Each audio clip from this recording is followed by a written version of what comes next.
वहीं मेरे दोस्तों, जो गाजा के अंदर चाहे डॉक्टर हो, इंजीनियर हो, यहाँ तक कि सिविल डिफेंस में काम करने वाला कोई इंसान हो, वो भी बख्शा नहीं गया है। ये जो सिविल डिफेंस का व्यक्ति आपको नजर आ रहा है, इजरायली हमलों में इनके बच्चे भी मारे गए हैं। आज ईसाइयों का सबसे बड़ा त्यौहार है।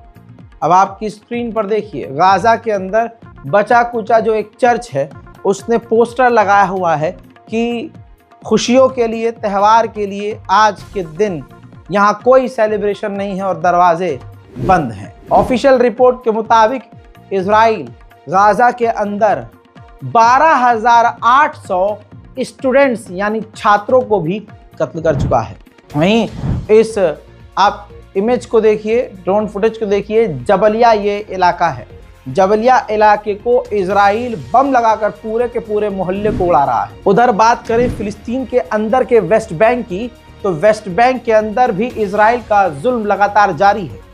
रेड के दौरान कई फिलिस्तीनियों को गिरफ्तार किया, कईयों को मारा, और जहां इजराइल के सैनिक घुसते हैं, सड़कों, दीवारों और मकानों को तबाह कर देते हैं। देखिए,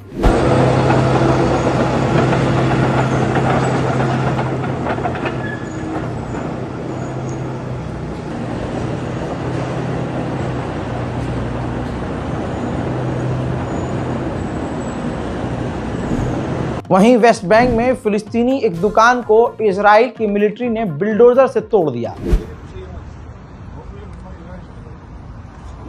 वहीं फिलिस्तीनियों के इलाकों में इजराइल के सेटलर्स लगातार आग लगा रहे हैं, डरा रहे हैं, धमका रहे हैं, उनके सामान को चुरा रहे हैं, उनके घरों में आग लगाकर भाग रहे हैं।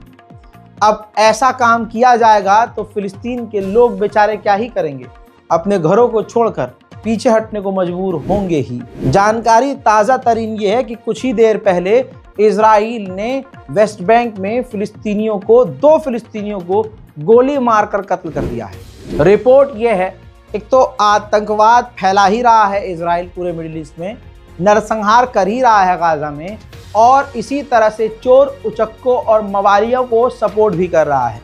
रिपोर्ट यह है कि गाजा के अंदर जो गुंडों का संगठन है, मवालियों का, चोरों का संगठन है, जो गाजा में आने वाले ट्रकों को लूट ले रहे हैं पहले से ही, ऐसे संगठन, चोरों के ग्रुप को इजराइल सपोर्ट कर रहा है ताकि ये मदद आम लोगों तक न पहुंचे और चोर उचक्के इसे लूट लें।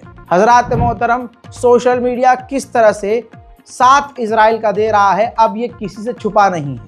लेकिन ये रिपोर्ट देख लीजिए, फेसबुक इसमें सबसे आगे है।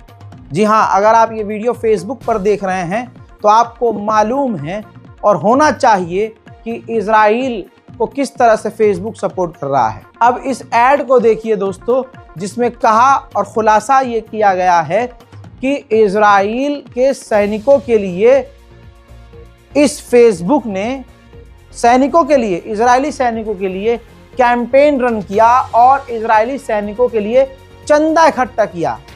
फेसबुक अपने लेवल पर यह काम इजराइल के सैनिकों के लिए कर रहा है।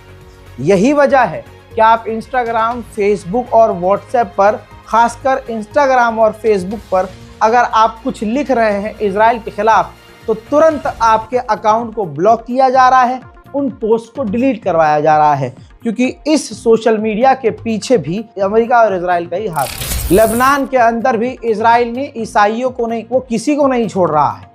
तस्वीर देखिए, लेबनान में एक टूटे हुए चर्च का दिल दुखाने वाला वीडियो। पूरा चर्च बर्बाद है, लेकिन ईसाई समुदाय के लोगों ने अपनी टूटी हुई आस और उखड़ी हुई उम्मीदों के साथ क्रिसमस ट्री वहां लगाकर कुछ इस तरह से सेलिब्रेट किया है। दोस्तों, हम दुआ करते हैं कि कातिल और इंसानियत का कत्ल करने वाला बर्बाद हो और जो मजलूम है अल्लाह उन पर रहम करे। लेबनान के प्रधानमंत्री ने आखिरकार थक कर रिक्वेस्ट की है सीज फायर मॉनिटरिंग कमेटी से कि आप मेहरबानी करके इजराइल पर नज़र रखिए कि वो लगातार उल्लंघन कर रहा है। उनसे कहिए कि वो हमारे इलाकों से पीछे हटे और सीज फायर का उल्लंघन करना बंद करे। उधर यूएन के अंदर लेबनान ने इजराइल के खिलाफ कंप्लेंट दायर की है कि हमारे एग्रीकल्चर यानी खेतीबाड़ी करने वाली उपजाऊ ज़मीनों को तबाह और बर्बाद कर दिया है। अमेरिका के अंदर तमाम सख्त पाबंदियां हैं कि फ़िलिस्तीन के लिए कुछ ना बोला जाए, लेकिन तस्वीर देखिए, मॉल्स के अंदर तक फ़िलिस्तीन के समर्थन में जो पोस्टर्स लगे हैं उनको न्यूयॉर्क पुलिस हटा रही है।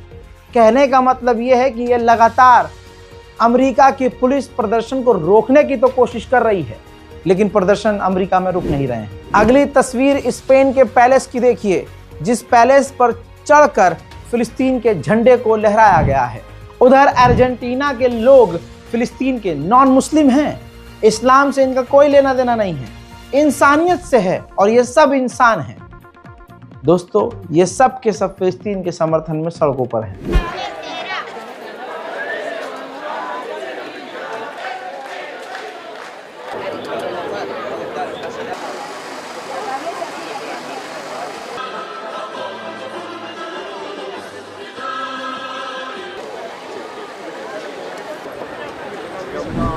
ठीक इसी तरह से फिनलैंड में भी इजराइल के खिलाफ फिलिस्तीन गजा के समर्थन में प्रदर्शन तेज है।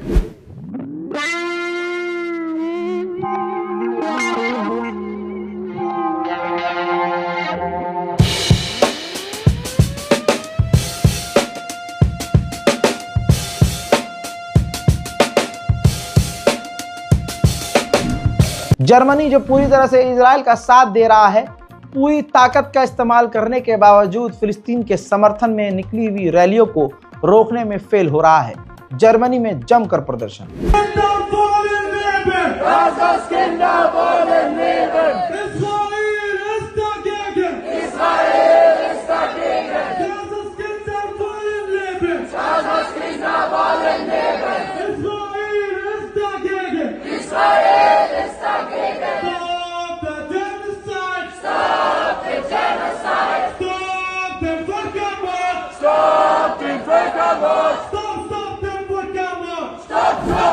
2024 के अंदर ही अंदर जर्मनी इजराइल को 166 मिलियन डॉलर के हथियार दे चुका है। यानी भारी मात्रा में यही जर्मनी इजराइल को दबादब हथियार दे रहा है। वहीं इजराइल के ऑफिशियल्स ने इजिप्ट के ऊपर भी आंखें टेढ़ी कर दी हैं और मैंने पहले ही कहा है कि ये इजिप्ट को भी नहीं बख्शेंगे।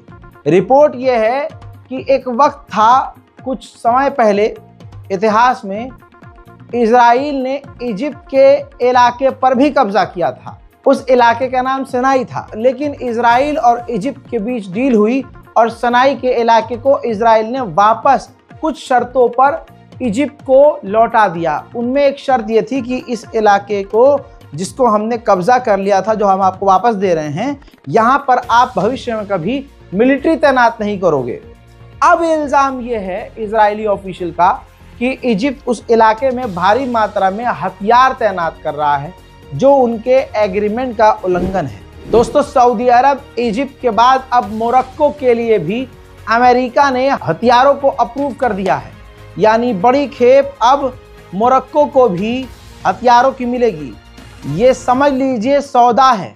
ये तमाम अरब देश फिलिस्तीन का, गाजा का सौदा कर रहे हैं, सीरिया का सौदा कर रहे हैं। जैसे इसी तरह से हथियारों की खेप सऊदी अरब को जब मिल रही थी तो पिछले 1.5-2 महीने से मेरा भी दिमाग घूम रहा था कि ऐसा क्या हो रहा है। लेकिन मैंने आज ही रिपोर्ट में सुबह आपको बताया कि सऊदी अरब को मोटा हथियार अमेरिका ने जब दिया तो आज उसका बदला कुछ इस तरह से सऊदी अरब चुका रहा है कि अमेरिका के इशारे पर यमन के हुतीस पर सीधा बमबारी करना शुरू कर चुका है। उधर ईरान ने यूएन को चिट्ठी लिखी है और कहा कि आधिकारिक तौर पर इजराइल ने माना है कि उसने इस्माइल हानिया का हमारे मुल्क में कत्ल किया है, जो ये इंटरनेशनल लॉ का उल्लंघन है, ये क्राइम है। इस पर हम आपसे जवाब चाहते हैं और इजराइल पर एक्शन। उधर सीरिया की नई सरकार ने 15 अस्पतालों के नाम बदल दिए हैं, जिन अस्पतालों के नाम बशर अल असद के परिवारजनों के ऊपर थे। उधर जॉर्डन के किंग ने अमेरिका से हथियार पाते ही ऐलान कर दिया है कि सीरिया की इस नई सरकार को हम सपोर्ट करेंगे। मेरे दोस्तों, मिडिल ईस्ट से तमाम बड़ी जानकारियों के साथ ये खास वीडियो आपके लिए था।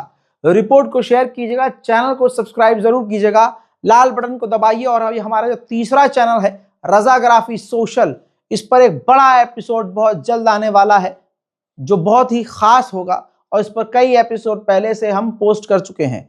जाइए, देखिए, शेयर कीजिए और अपनी राय कमेंट में जरूर लिखिए। जय हिंद।